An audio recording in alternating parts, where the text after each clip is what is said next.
Hey everybody, welcome to the Black Men with Purpose podcast. For those of you joining us for the first time, it's a pleasure to have you with us.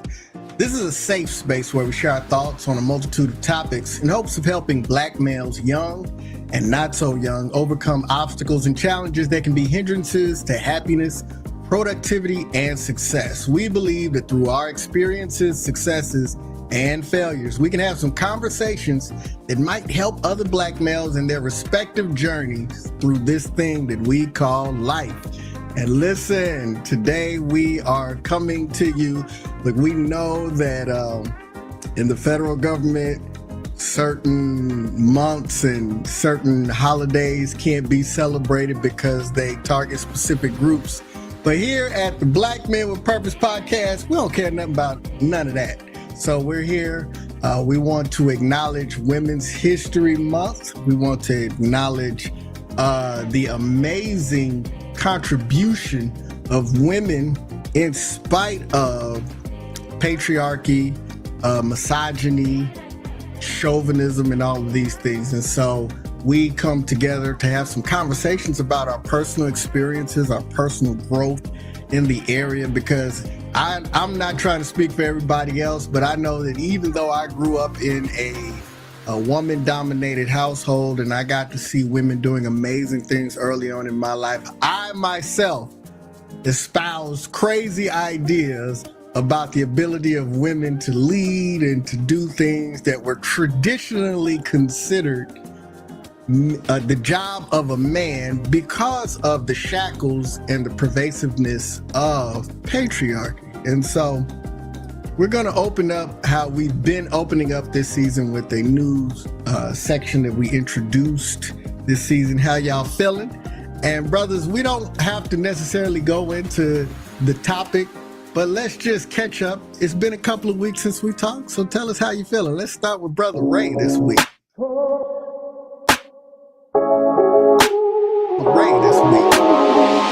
Well, I appreciate you, bruh. I can tell you with 100% certainty that I'm feeling unbothered.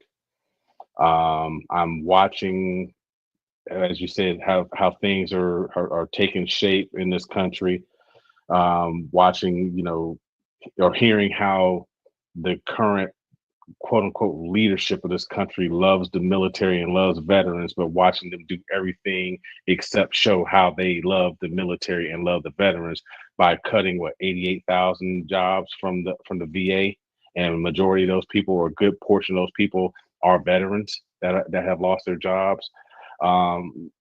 It is, if I sat here and just got wound up again, I'd just be doing myself and everybody else a disservice, man. So I'm just trying to be like Rod, just not let it bother me. I'm just gonna sit here and be unbothered, man, because again, the exact things that I thought was going to take place are taking place. I didn't think that the veterans, with us being veterans, that we would be affected, but turns out that I was dead wrong on that. But yeah, that's how I'm feeling right about now, brother. I'm unbothered because this is, again, we're 6 weeks in, 7 weeks in, and it's just going to get worse. So right now I'm unbothered. I'm kind of like Ray, but I got this new tagline when I post on social media now. When anything deal with 47, I just put, some of y'all voted for this. And so now you're having people that want to have conversation because now they're like, I didn't vote for this. No, you thought it was just going to impact people you didn't like. That's what you thought. And so now, and I just ordered a shirt. I can't wait to start wearing it. I'm got a shirt. I ordered it from Roland Martin's site. Don't be mad at me. I voted for the Black woman. So, I can't wait to start wearing that shirt. But, we've been here before as a people. You know what I'm saying? We've been here where we were, thought we were supposed to be left out, that we wasn't going to get ahead. We've been dealt with a short deck of cards before. So, it's all we're going to do is rise to the occasion. And I feel sorry for people because I got to deal with that every day on my job. People who, lost their job, not because they weren't productive, but just because, some management decisions that were improperly authorized. So I get that, but I just tell people, hang on in there. That we're gonna recover all and then some. So, but yeah, I feel sorry for people that have to deal with this, but out of this, the ashes, after everything's said and done, we're gonna be where we're supposed to be. So, I yield the floor to Brother Rod and give us his insight, his wisdom. Yeah, I don't know that I have any of that, but how am I feeling? Brothers, I'm a little disappointed. Other than being unbothered by it all, which I am completely unbothered, from the standpoint of, one, none of this should be a surprise, right? Anyone that's walking around and they're surprised by this, then shame on them for not believing what they said when they said it and not reading what they published. Although it was 900 and something pages, they published it. You had the opportunity to download it and read it. Even if you just skimmed over the topics, you would have known what the deal was. So sorry about that. So disappointed from that standpoint that we're surprised by things that we should have known were coming. And it just begs the question, how much is going to be enough for us, and when are we going to get, more actively involved and engaged in determining our own future? That's really what it is, or are we going to continue to believe what they sold about what should be the American dream? Right? You have to kind of determine your own destiny and use the resources that you have available to do that. And I just wish that more people would really dig deeper into that, right? If you're a fan of the two-party system, bless you. You're going to get what the two parties think you deserve to have. If you're going to vote for people and not hold them accountable, shame on us, right? If you decide that you don't want to participate in the process that we have available to us, shame on you. We have to start taking some accountability. And, and I think that it's up to those that consider themselves leaders in their homes, in their communities, their families, wherever you believe that you are a leader at. Take some responsibility to realize that, that we have to give, and the most precious resource we have is our time. But it's time for us to really lean in, and take some accountability. And as terrible as, think about this, as terrible as we believe we or people in this country are being treated now, we act like it's the first time. People act like this is the first time. The problem is that we've been lulled to sleep by believing that we have somewhat arrived because they allow us to have a certain job, carry a certain title, make a certain amount of money. All limiting, when you think about it, can be all snatched away, by someone else. And I just think that, we need to really take a deep, harder look at what we're doing and who we're trusting to take care of us, because that's ultimately what it is, you know. And it's shameful, quite honestly, that, you know, many people in this country that are less fortunate than others who depend on things like Medicaid, you know, may stand to have some of those benefits that they need taken away. And some of those benefits is what's sustaining life for them. You know, we got to make it make sense. And you know, and I will say, I won't even point the finger at anyone else. I will say the one thing that it's done, even though I'm unbothered, the one thing that it has done, though, is caused me to take a deeper look internally to see what can I do? What can I do to prepare myself and my family and those who I love to be in a better position going forward, knowing that this is the type of environment that we live in, and capitalism is always going to be what they hang their hat on, plain and simple. So, so having said that, I will yield the floor back to Brother John. I appreciate you giving me an opportunity. I should have jumped in before you, man. That right there, man, you closed the show on that right there. That's what I'm talking about. Nah, man, thank you to the brothers, man, for really kind of bringing that into focus for us. Just we kind of carried the word unbothered, but there's also some deep disturbance there that we're all carrying because again, this ain't our first rodeo. You know, we are men that are in 4th, 5th, and 6th decades of life, you know, and this ain't our first time going through this, you know.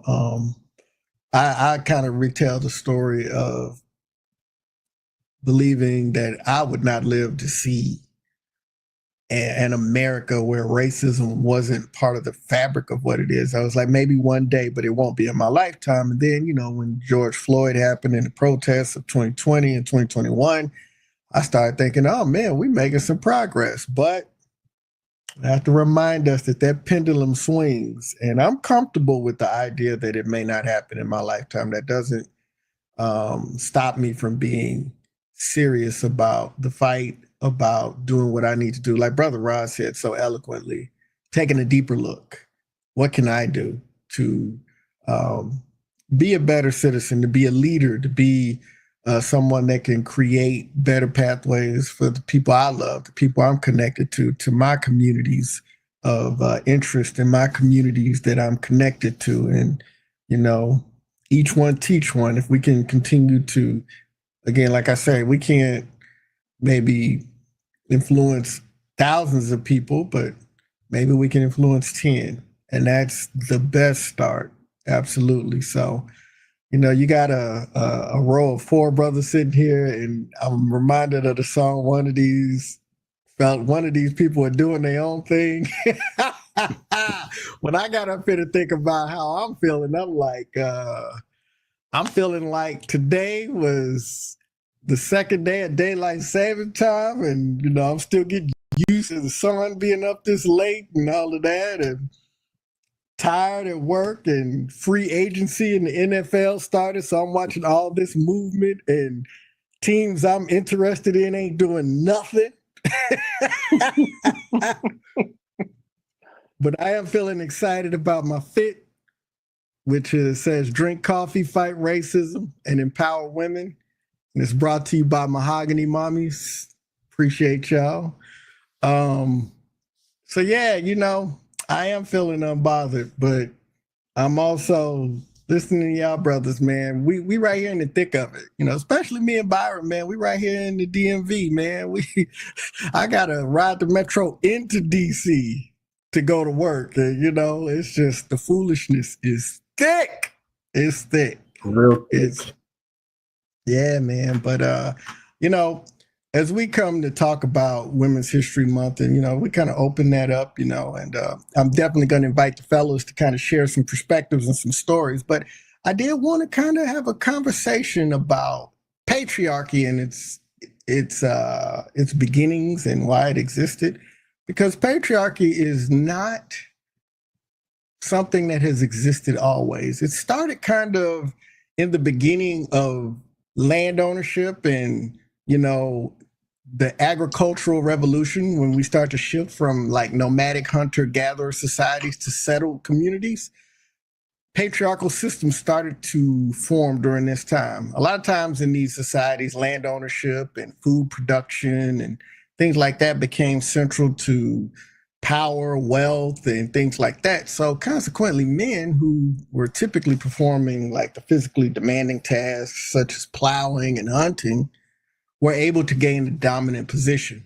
And so what happens is you get this newfound control over resources, and it started to lead to the subjugation of women who were often put in or relegated to the domestic roles, which society started to deem as less valuable. So the consequence of that was that they were also subjected to societal norms that limited their opportunities and their autonomy. And so the impact of patriarchy continues to shape dynamics today.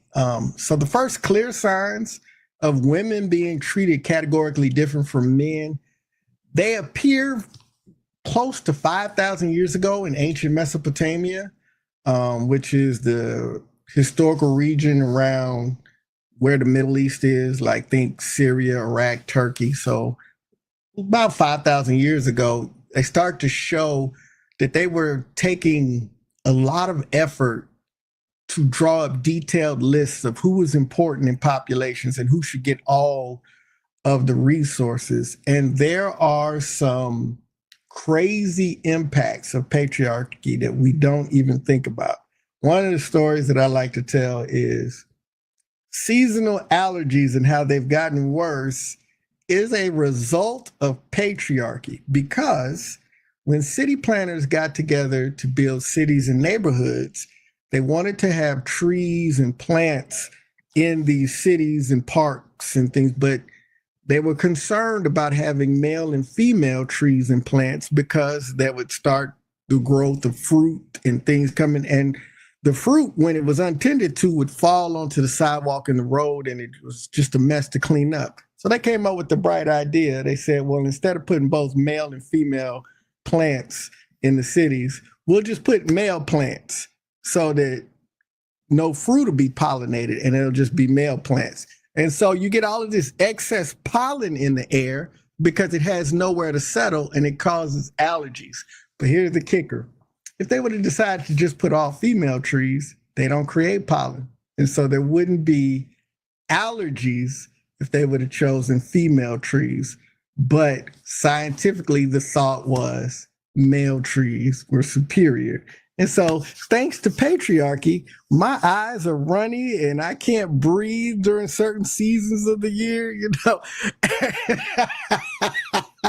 So, patriarchy impacts us in so many ways that we don't think about. And so I think that's why it's important during a time like this to acknowledge women.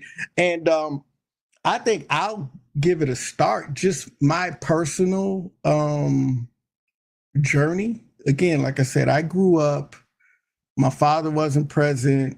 My maternal grandfather passed away a few years before I was born. And because I was not tied closely with my father's side of the family, I didn't have as much access to my paternal grandfather as probably would have made sense. So I grew up in the presence of a very strong grandmother, my mother, my aunts, my cousins, and I got to see strong, powerful, intelligent Black women do everything. And even growing up under those circumstances, I remember getting into high school and college and saying dumb stuff like, yeah, man, we could never have a woman to be a leader or nothing like that because, they have a menstrual cycle monthly and they be out their mind and that's why they can't. Or just all of the dumb stuff you say when you are tied into patriarchal norms. But one of the blessings that I had was the ability to work under and to be guided by the leadership of women, multiple women that we all know. Some early on in my career that y'all didn't meet on, on the active duty side and all that. But I am grateful for these amazing women, these leaders, these pioneers that opened up my eyes to the fact that there are more to women than what men want from women, if I can put it like that. And so in my experience, I think that has been very important as I go down this journey of allyship and this journey of learning and unlearning things that I picked up as a younger man. And I don't claim to have made the journey completely all the way. There's still even more to learn and more to gather.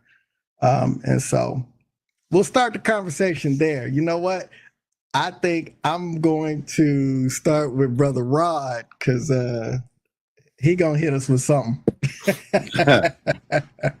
I don't know, but that's pretty insightful, brother. I appreciate that history lesson. In thinking about it, man, there's so many things that cross my mind, my heart. And I think probably you and I think the other two brothers, they had probably more of a normal upbringing. But yeah, I mean, I was raised by women as well. And, I don't know that I even have quite the words to adequately express, the indelible mark they left on my life, my belief system, what I value. And while I did grow up believing that, strong women, that's where it's at.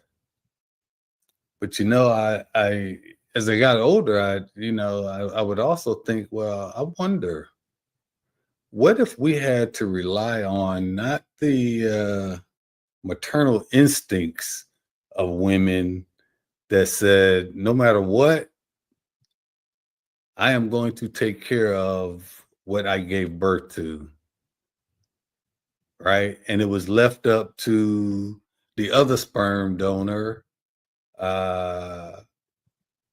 to say, well, wow, I have this kid, young man. I don't necessarily want to be, strapped down with a kid because it impedes my ability to move around.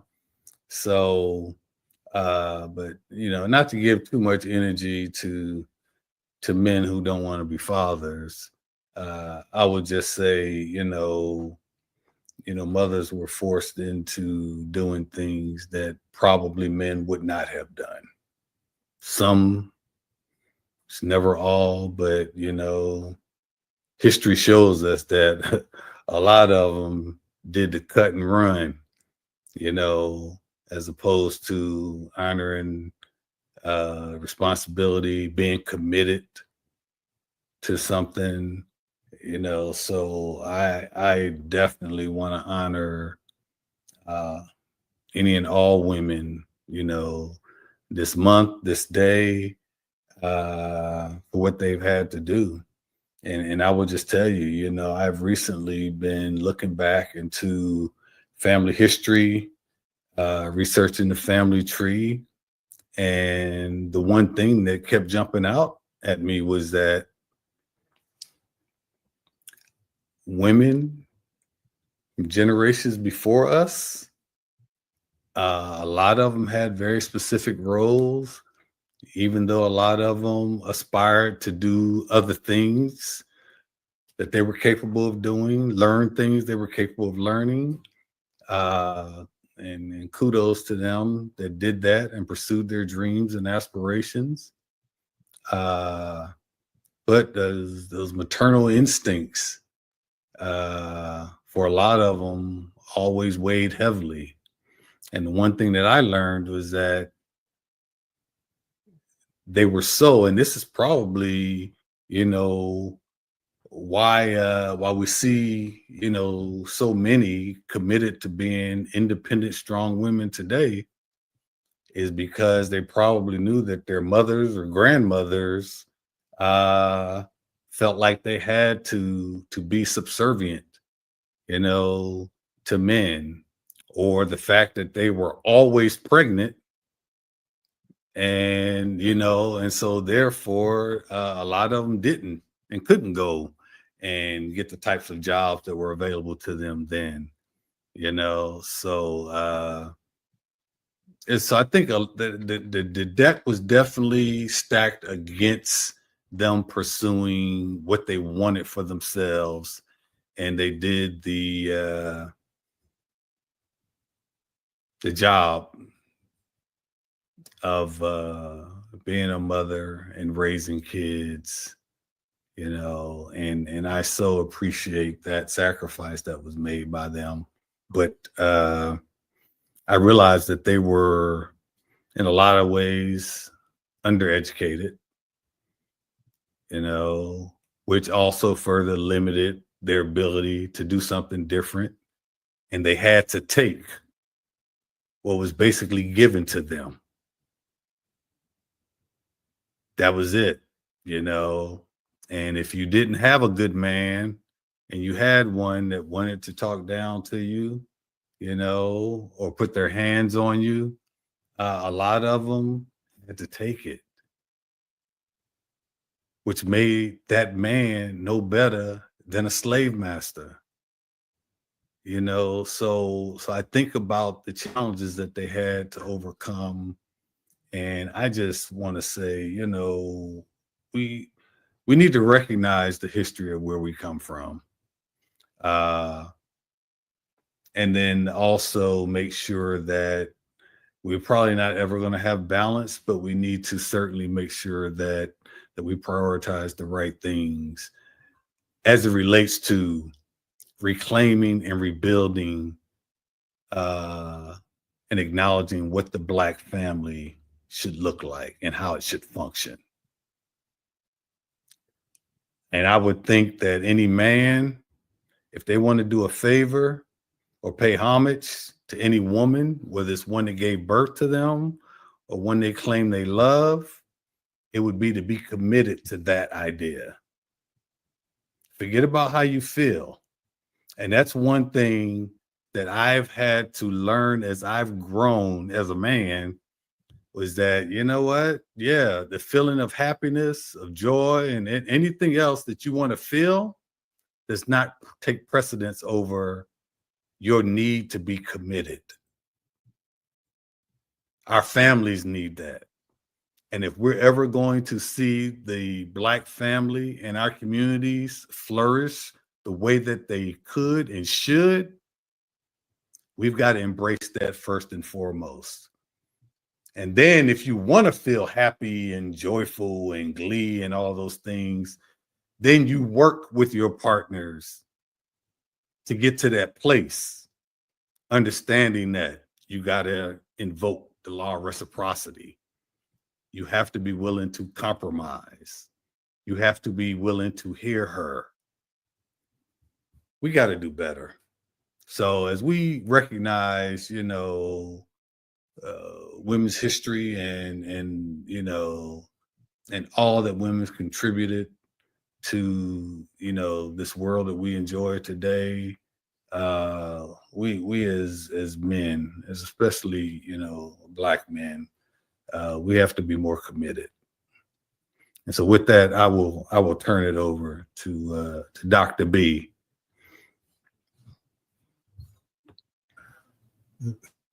Good stuff from a wise brother. Good stuff from a wise brother. Like you said, me and Ray was probably, in a different situation.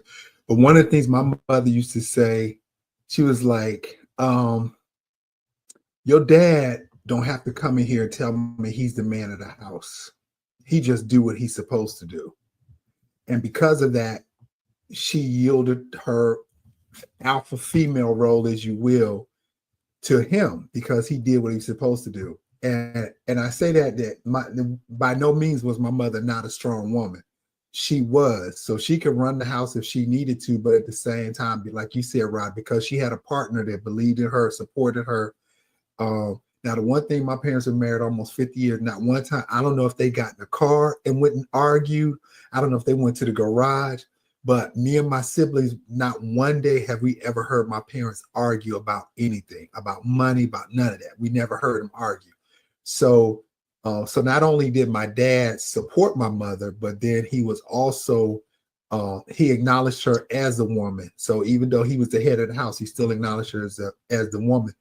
And so, and I say that to say, I knew a number of single mothers, but I also knew a number of mothers who came from where they had men that supported them in their roles and supported them to be the woman that they are today.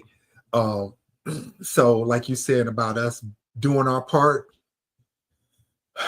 we can do our part, even if we're not someone's partner, just respecting them in the workplace,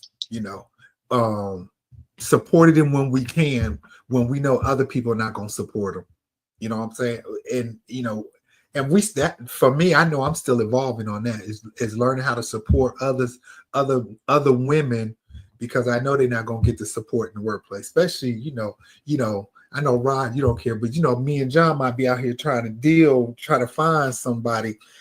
And, the one thing, you got to get past that alpha female role, you know what I'm saying? Because some sisters out here, they're just like, yeah, I see that game from way over there, but, they know that. And so because of what they've had to deal with in the past from some of our brothers, they shortchange us sometimes, but, but that's what we have to deal with sometimes. But yeah, definitely when you talk about the family dynamic, when you start talking about women being strong, women being the leader of their household, and we probably all know women who had to step up, and it wasn't like it was by their choice. It was like, okay, you're not going to be there.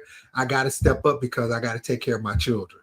I got to be there for my own, even if they were single. It's like I still got to step up for my own well-being. People that lost their spouse, all of a sudden that role changes for them as well. So my hat's off to the women that said I got to step up. And it wasn't like, for some of them, they weren't even given a choice. They were just, I got to do it, and we'll learn along the way how to get it done and get it done right. So, hey, so I salute the sisters. Say some of my best supervisors that I've had have been women. So I have no problem supporting. Some of my best supervisors have been 2 Black women. So I'm gonna just go out on that limb. My 2 best supervisors have been Black women. So, but I yield the floor to Brother Ray. But all right, appreciate you, B. Now, one thing I can say is I cannot say that I never saw my parents argue, because I saw them argue a lot. But usually it was because they would have a disagreement, but the one thing that I did see is that they would, even though they might be yelling at each other, screaming at each other, cussing at each other, the one thing that they did do that I knew is that they loved each other and they respected each other. And 9 times out of 10, my mom was the one that was right and my dad was wrong. But even though I had both parents in the household, mom was in charge.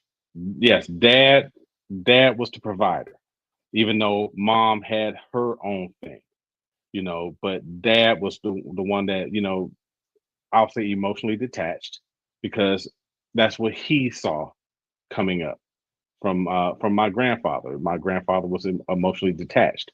My dad was emotionally detached, but I knew that my dad loved me. I knew he loved my sister. I knew he loved my mom. But for me, I can say, I never had to go down that road of thinking that women weren't capable, because I had the example at home that they were.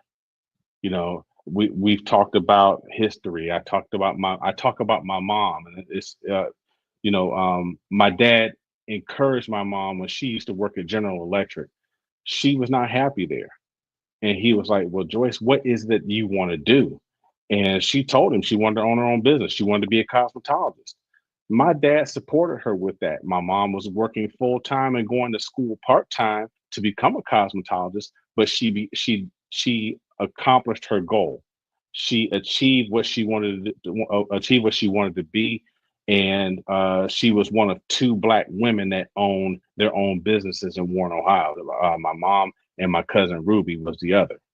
You know, but because of that, having seen my mom go out and own her own business, it really it laid the foundation for me to see that a woman can do anything and everything that a man can do when it comes to being empowered or being in charge. So, like you, Byron, some of the best supervisors I ever had were Black women. I'll talk about Pat and Marie all day long from when we were at NGB. Those were two women that I looked up to. Those were the first two Black female chiefs that I had seen in my military career. They were the first two.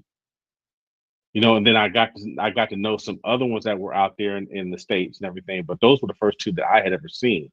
But again, come back to my mom. My mom was one of those folks. She was the reason why I was able to go and talk to my daughters about, here's what you can do if you want to. There's nothing that you can't achieve. My bonus daughter has a father. You know, she has him and her mother, and she was able to get that good advice. But I always gave her that encouragement as another Black male, saying, "Hey, there's nothing that you can't do, and if you need some help, if you need some support, I've got your back." You know, the two best supervisors I ever had in my career. One was a white female colonel. One was my second line supervisor, Black female 1-star. You all know General Solomon. And it was with intent. When I got promoted to senior, when I got promoted to senior master sergeant, I had Jamie Baxman promote me to senior, because I respected her as a female, knowing what she had to go through to get to where she was as the director of staff in Baltimore. And then when I retired, I had General Solomon retire me, because again, knowing that she was the first um, female assistant adjutant general for the Maryland Air National Guard, that was history for me, and I wanted to stand next to her and have her retire me. So I was fortunate with that, man. But yeah, I've seen nothing but strong females throughout my life. And again, I'll revert back to my mom again. I'm fortunate to be able to having both of my daughters own their own businesses, especially my daughter, my baby. I can have her talk to my mom, because they can understand, or they can relate to each other as Black women business owners. And my daughter is seeing that here's someone in my lineage that has done what I'm trying to do, and I have a source of knowledge right here, and I don't have to go anywhere outside of my family to get that. I can make a phone call and say, "Hey, Nana, I'm going through experiencing this, that, and the other. Did you experience anything similar? And can you provide me any kind of insight?" So for me as a Black male, I have been fortunate in my life to have had strong Black women throughout my entire life. And like I said, I'm blessed to have one as my mother, and I'm proud of her. I'm proud to be her son. And I'm glad that my dad was able to learn from her, because there was things where, again, he was old school. He was old school, and it takes a lot for a man. Our egos are extremely fragile, but it takes a lot for a man to sit back and put that ego aside and say, "Hey, you know what? I don't know everything. Hey, honey, can you help me with this?" And that's what my dad did. And I'm proud to say that I follow along with that, because if there's something I don't know, man, I'll run to my wife and be like, hey, babe, I need some help with something real quick. Or I'll call my daughters and be like, hey, I need some help with something real quick. So, but I don't mean to ramble on, fellas. So, John, I'll throw it back to you, brother. Man, you wasn't rambling. You was talking good, man. That's what I'm talking about. Brothers dug in there deep, even though while Dr. Byron was talking, Dr. B, I was like, man, what's wrong with him? No, but y'all was talking good, and it was just funny. We came up together, so a lot of the conversations that we'll have is will be tied in together. But it was just amazing, like the women that came into my life during my career, when a couple of times I was sick and tired of recruiting and just thought I was ready. I was ready to just get out the military. I'll never forget. I met Penelope Howard, and she just came in and said, you know what, you're going to be my godson. And I was like, what? Huh? What happened? But man, you talk about somebody that looked out for me and gave me some opportunities. And once she decides something, you can't tell Penelope no anyway. And I gotta tread carefully here, because Rod was my supervisor, and I didn't think he liked me like that first year. I didn't think he liked me at all. I was, I felt like we bumped heads a lot. I come to find out, especially through Kevin, is that we're a lot alike, and that's why we bump heads so much. But, I found out what he had been doing for my career and everything later on, and who he had been working in tandem with to kind of develop me and help me see something outside of the small scope that I was stuck in. But we're talking about women, so I just wanted to put that out there, because you got to give credit where credit is due.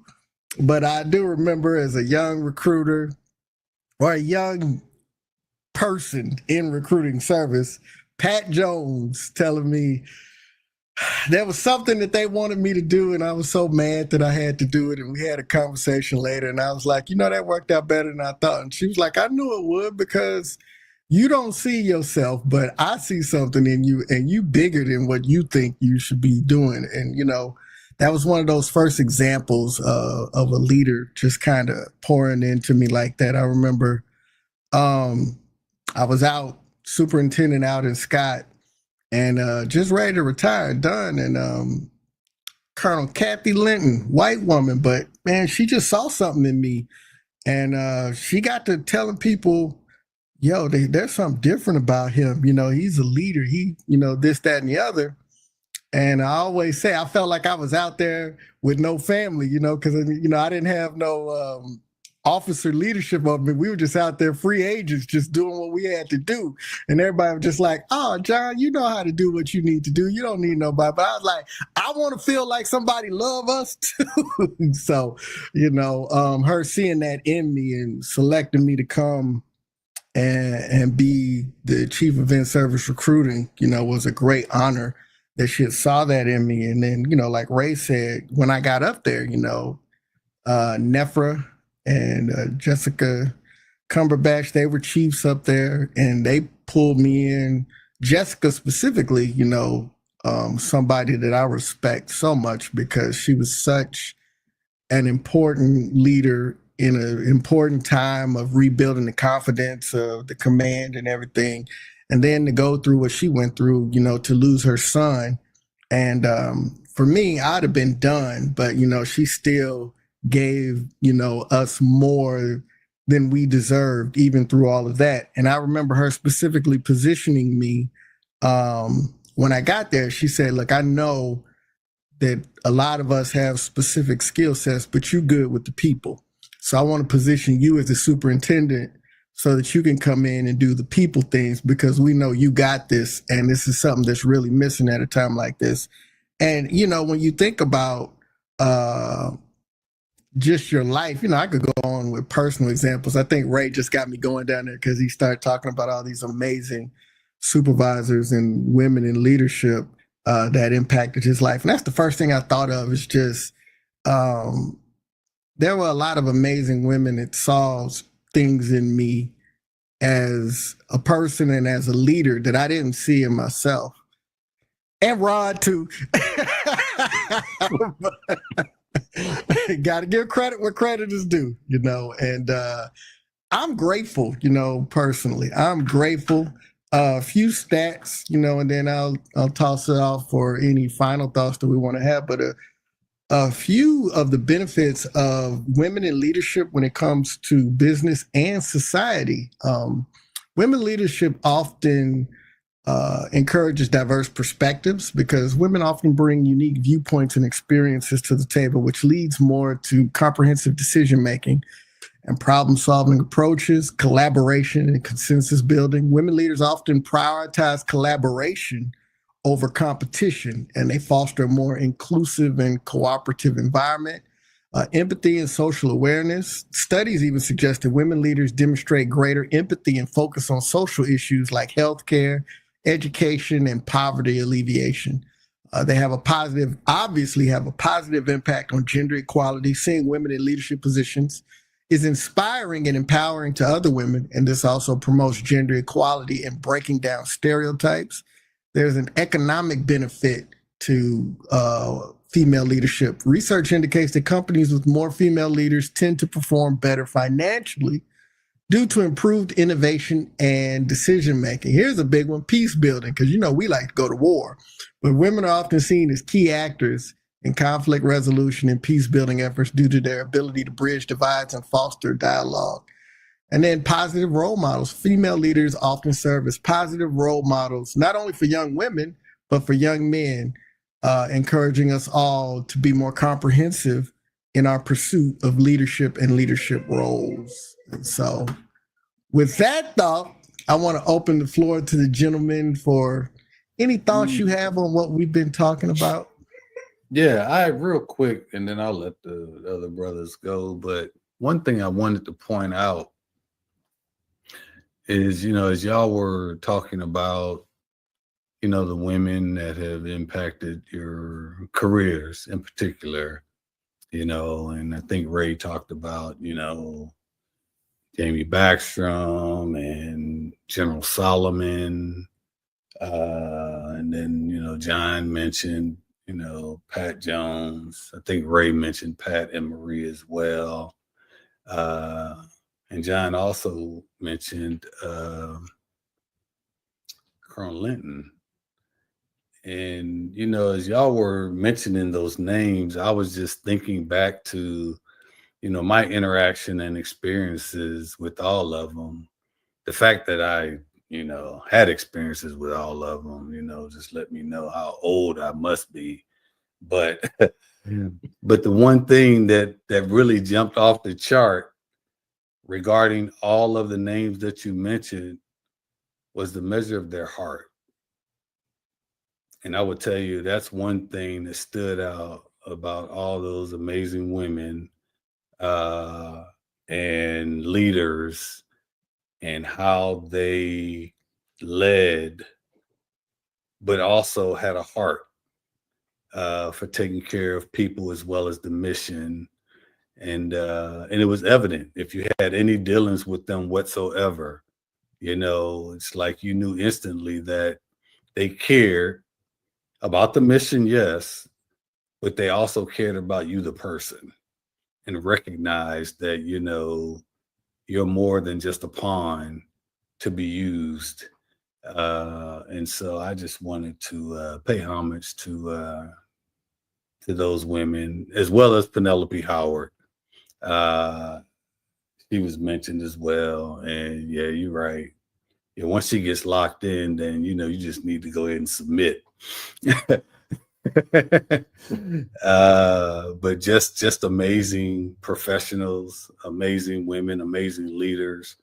And it was certainly a pleasure to have had the opportunity to work with all of them.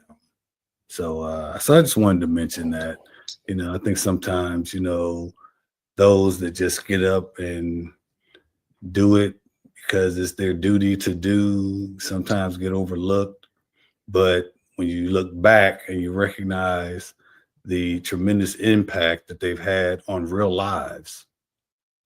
You know, and I think that's the shame for some leaders who don't realize the position that God has placed them in and recognize that they actually can have a real impact on real people. You know, whether it's someone that chooses to walk out the building and go jump off a bridge because no one cares about the impact that all the stress and pressure is having on them, or no one cares enough about how it might be impacting them without checking in just to make sure they're good. You know, I know it's a lot. You know, I know we're asking a lot of you. Are you good? And a lot of times and in a lot of ways, women in the workplace probably do that way better than men. You know, so I think they have a very unique role in leading and developing people in organizations. I will pass it over to you brothers. All right, let me hop in real quick. Thank you, Rod. John, when you were giving out those statistics, that struck a nerve. And then to have Rod follow up with, you know, talking about the size of women's hearts, that struck a nerve. Especially in the political climate that we are in today, that is exactly what we need, is those women that are going to fulfill those statistics and have a heart versus what we have sitting in the White House today. Someone that only cares about himself, you know, and the only thing I can do is hope that one day this country, or the people in this country, will get to the point where women are trusted to lead instead of having to be a man as the president of this country or the leader of this country. It seems like it always has had to be a white man, an old white man. I know I've said that a couple seasons ago. It seems like the only two examples I could think of that were a contradiction to that were Barack Obama and John Kennedy. That's the only two that I can think of that were not old white men running this country, you know. But this crap that women are too emotional, and you know what, they have that menstrual cycle and they're going to throw, you know, once a month they're going to go into a tizzy.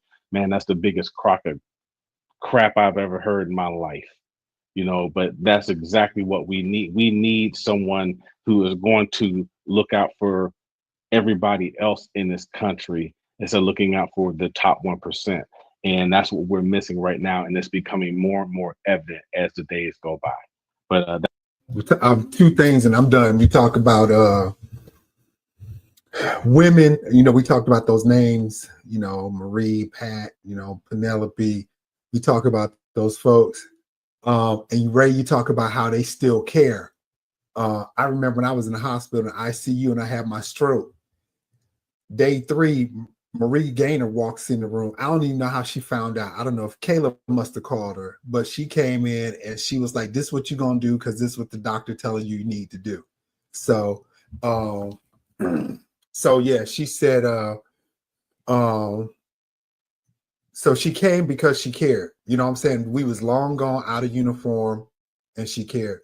And Ray, going back to what you were saying, I remember I was in high school. So this was what, 10th grade. So this was back in 81. I had an old history teacher, Mr. Whirling, white guy. He said, this country is going to continue to be racist until we elect a Black Jewish woman as president. That'll show that we're not a racist country. But until then, we always going to be a racist country. And I was like, wow, for an old white man. And you think about that, that's what, 40 years ago? And that's what he was saying then. So, and it's evident that, you know, the person that we have in the White House now, you know, we had a qualified sister that ran the campaign. Granted, she was, you know, shortchanged, but she was more than qualified for the job. And I just say, wow, we selected a 34-time convicted felon. And we thought he was going to stop telling lies because he went into the White House. I mean, he already had a track record. And we chose that over a very qualified sister to run this country. So hopefully this time around, it seemed like every 5 years, every decade, we have to experience some type of significant setback that makes people think, wow, we really here again. But hopefully, we'll learn our lesson, and we will learn to appreciate the sisters, the women that we have in our lives. So I yield the floor. Yielding the floor, you ain't moving, but you was talking deep, even though you ain't moving. But man, y'all talking about it. Yeah, we chose this, man. We chose this. We knew this was a proven commodity, and we chose it. But what you gonna do about it? Right.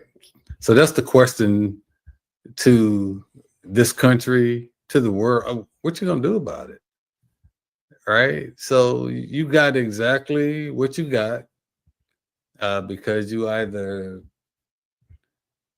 believed in what you heard as opposed to what had already been demonstrated for you. So the thing now is, what are you gonna do? I mean, dude, think about it. They haven't even consulted Congress on all the stuff that they've been doing. Yeah. It's like remove all the checks and balances, the controls, the guardrails that are put in place, and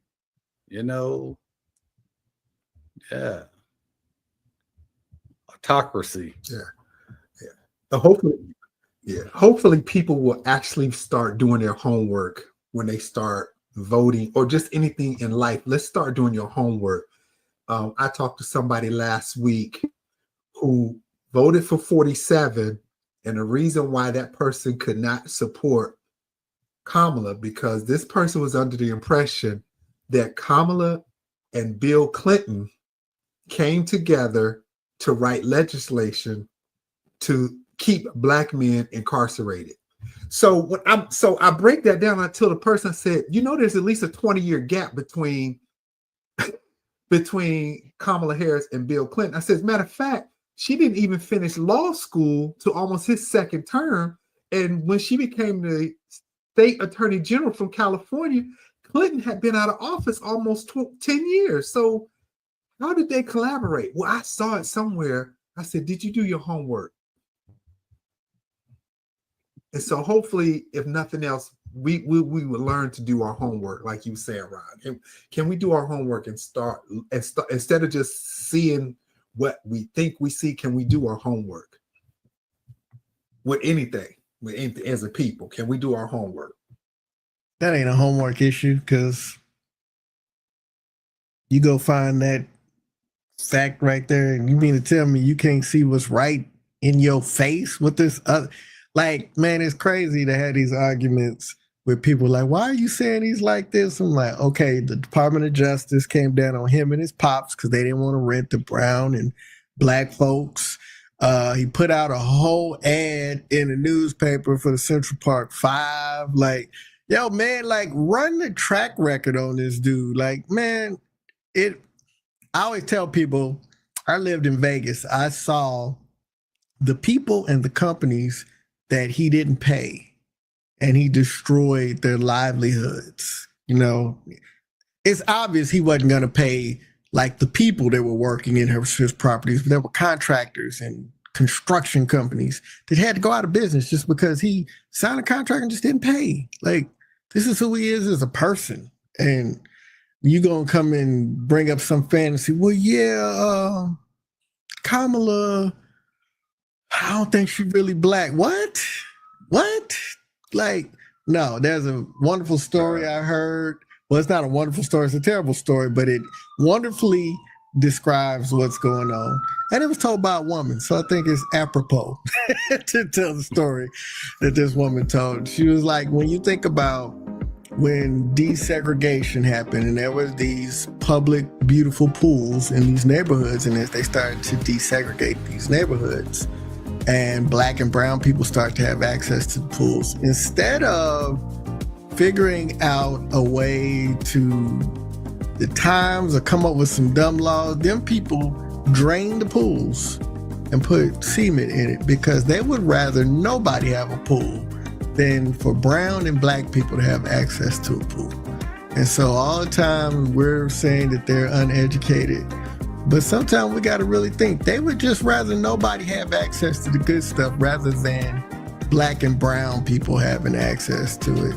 And that's something that we are really going to have to come to a reckoning with, is that there are people that would just rather nobody have access to make sure that black and brown people don't have access. But let's close on a different note. We'll close with a quote from the legendary Bell Hooks, and she is quoted as saying, "If any female feels she needs anything beyond herself to legitimize and validate her existence, she is already giving away her power to be self-defining and giving away her agency."